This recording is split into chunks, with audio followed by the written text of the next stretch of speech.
Oh, good morning, everybody. It's a bit chilly this morning, but I'm so glad to be out of the house and out in the fresh air. I love just admiring the waterfowl over there. The last few days have been one of the days that are very frustrating for me in my life in general and just trying to lose weight. Because I had low energy days, high fatigue days. That's not only a reality for people with diabetes and MS and other things, but for me, I also have another condition called PMDD. It's called premenstrual dysphoric disorder, and it's like PMS on super strong steroids. It's just awful. Fatigue, mood swings, uncontrollable appetite, among several other things. So the last few days I have not been able to get off the couch. I mean, to go to the toilet, get something to eat. But there are days where I can't even get something to eat for myself. I have to get my husband or our daughter to do that for me. So to be out on a walk this morning, I'm really, really happy to be doing that.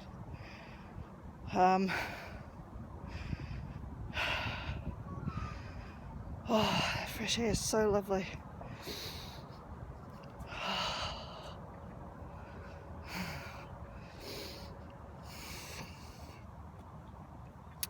Just trying to think of what else to say. Oh, yes, I weighed myself this morning, and I'm down 100 grams on last week. I'm actually really, really happy with that because not only with the fatigue, it comes the overeating. It's been a hard road to figure out why I would overeat, because I'd be fine for a couple of weeks, and then all of a sudden this ravenous being would come into play, and I couldn't not eat. I'd even eat to the point where I didn't want to be eating more. I'd be crying because I didn't want to eat anymore. My stomach would be hurting.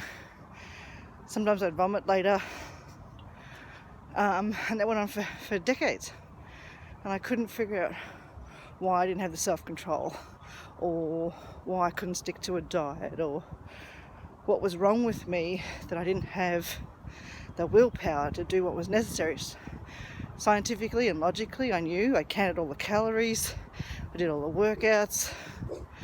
Everyone and anywhere told me that, it's just calories in and calories out. It's just a scientific process. If you do all the right things, then you lose weight.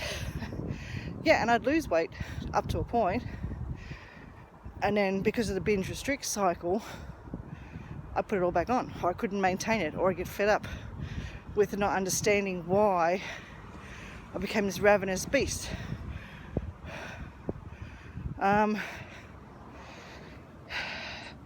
PMS eating, pretty much everyone knows about that. It's, you sit on the couch with the ice cream or the chips or cheese or whatever. But PMDD eating is different. It's a different thing altogether. If you've been pregnant, or you know anyone that's been pregnant, and they tell you, especially in the second trimester, that they're absolutely ravenous, like it's uncontrollable, you have to eat the thing, you have to eat it now. It's a bit like that. So a friend of a friend a couple of years ago had been diagnosed with PMDD, and I went, oh, that's interesting, I haven't heard of that before. So I did some research on it, and I was like, oh, that's me, that tick, tick, tickety tick. All the ticks you could tick, I ticked them. So I read up on how to get diagnosed with it and what the treatment options were, and they want you to keep a record. So there I was, going back counting calories again, because I wanted to see just when and how the voraciousness would kick in. Sure enough, ovulation, and then through on to my period, getting worse and worse and worse. Sometimes I'd be consuming 4,000 calories a day, and for someone who's a short ass like me, that's a lot. So this was another key to understanding why I was struggling to lose weight. Well, I could do it slowly, but couldn't ever seem to get down below 105 kilos. Certainly nowhere near 100 kilos. Haven't been there for over 15 years.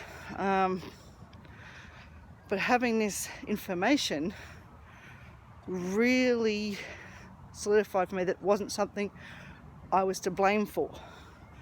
And that was the first step for me, taking away that guilt and the blame and the shame. And it was literally something my body was doing to me. I'm sensitive to the hormone changes. I'm allergic basically to my own hormones, the swings. I get face rashes, I get itchy, I get so itchy. And then add that at perimenopause, it's just like, and I never know when I'm getting my period, when it's coming or how long it's staying for. So I went and saw a specialist gynecologist, and she put me on some medication that has helped. It doesn't stop the problem, because the problem is ovulation and your menstrual cycle, and they won't give me a hysterectomy. Apparently I just have to wait till menopause, which is, however many years away. Or I could go on the pill, and I've been on the pill and I don't want to do that again. No thank you. That made everything worse for me. So it's been about learning how I can mitigate what my body goes through. Learning how to have the things I'm craving, which thankfully is no more, isn't potato chips anymore. COVID squashed that, along with mint. I can't eat mint anymore. Did something to my gut, and I don't crave potato chips anymore. I don't like them. I don't like the flavour of them. I'd rather have a baked potato with some cream cheese or something, or toast, pasta, other carbohydrates, which has been a blessing. But I miss mint. Oh, I miss mint so much. Mint tea, toothpaste, peppermint ice cream, just mint. I miss it so much. But them's the breaks, So there's other worse things like long COVID that friends have got, so I'm grateful that it's just mint that I have to give up. Oh, it's a local fisherman. I'll just be quiet because he's catching fish.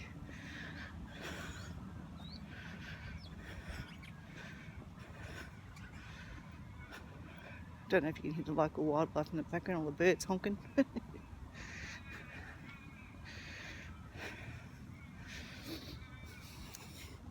Okay, I should be far enough past where he's fishing that it's okay to talk again. Didn't want to disturb him. What was I saying? Mint. Yes, mint. Oh, I miss mint so much. Morning, birds.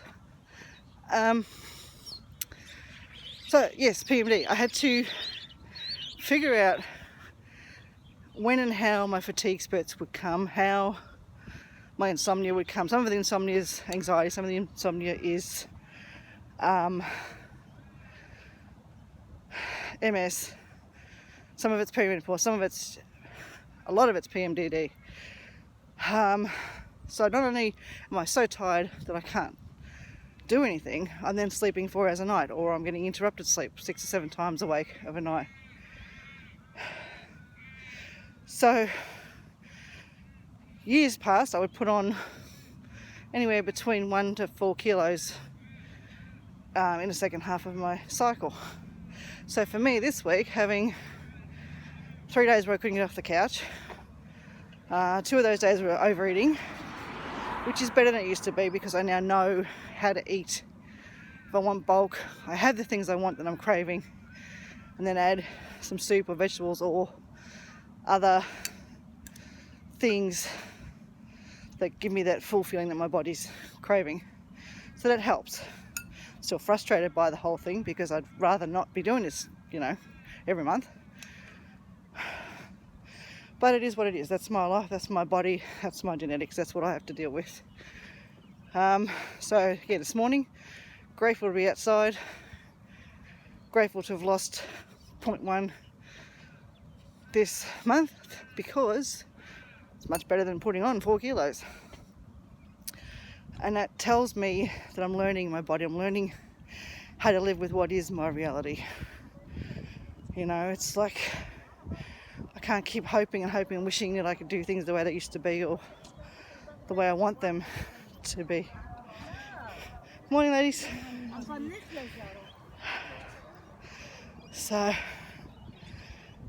yeah, just living with what is. Morning. It's starting to hot up. Everyone's coming out for their Saturday morning walks. I like to get out a bit early if I'm going to do this because I'm not blathering away to myself. Well, I guess they probably just assume I'm on the phone with somebody. But I'm still new to this. It's still embarrassing. Even doing this on my own, let alone in front of other people. Sorry, I got distracted again. Where was I? Point 1, losing weight. Oh no.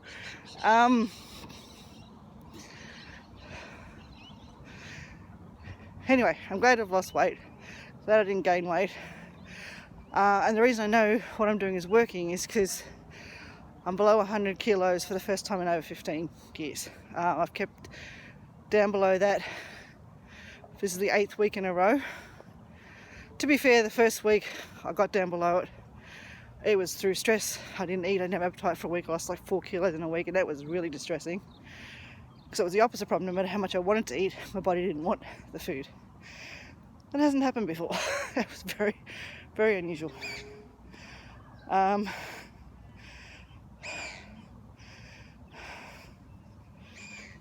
Morning. Good, thanks. How are you this morning? What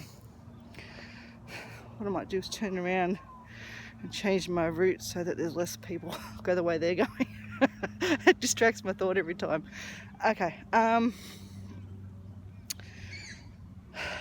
So yeah, below 100 kilos. I lost 4 kilos in like a week, and that was really distressing. And I knew it was all water weight, and most of it will come back on. But I've worked really hard over the last 8 weeks to make sure I didn't gain all of it back. I've been up and down between 97 and 98.5 kilos, and that's a normal fluctuation for a lot of people. 1.5 kilos, 3 pounds. So I'm happy with that. And I feel like my appetite has changed a little bit as a result. It's just like my body does it in steps. It plateaus, it goes down a bit, up a bit, down a bit, up a bit, and then down a bit more. And then we start this process again. And I feel like I'm in the next step of that. So yeah, it felt really good to get below 100 kilos, even though it wasn't for the best of reasons. Like 2 weeks before that, I had dipped below to 99.9. And then panic, which sometimes happens. I have a fear response to reaching a target for some reason, and I shoot right back up another kilo or so. But I was only up for 2 weeks, and I came back down, so I was really happy about that.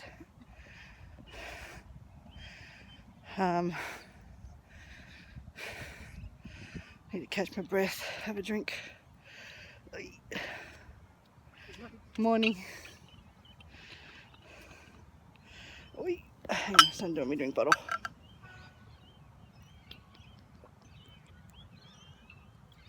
Walking and talking is thirsty work, I tell you. Okay. Alright, water on my chin. Okay, so yeah, it tells me that I'm learning, even with all the issues I've got, the health issues I've got, knowing about them has made such a difference to how I exercise, how I eat, how I live my life. I now know that I have to include exercise, I have to include rest, I have to include the junk food, or at least the eating a way that I don't prefer to eat, because it's what my body tells me I have to do. I have to hang on for a few more years, and hopefully once menopause comes, or if my periods get further and further apart, it'll be better. I'm starting to be tired now, so I think well, I've been talking that long? Yeah, it's definitely time for me to go. I think I've got across what I wanted to say. I'll put a link down to the PMDD awareness websites in case anyone is interested. because I've had it my whole life, basically since I had my first period, and didn't know what it was. Just knowing it, you have an issue, can make all the difference sometimes. It lets you get help for yourself. So yeah, I'm gonna go. When I get back home, I'm gonna good morning, crows. It's so vocal. Okay, yeah, I'm going home. Gonna lay on the couch again for a while and see if I've got the energy to get up and do anything. If not, well, that's fine. I've done a 15-minute walk this morning, maximum, on here, and then the rest to get home and back to the car and stuff. So, all right, I guess I'll talk to you next time I talk to you. Bye.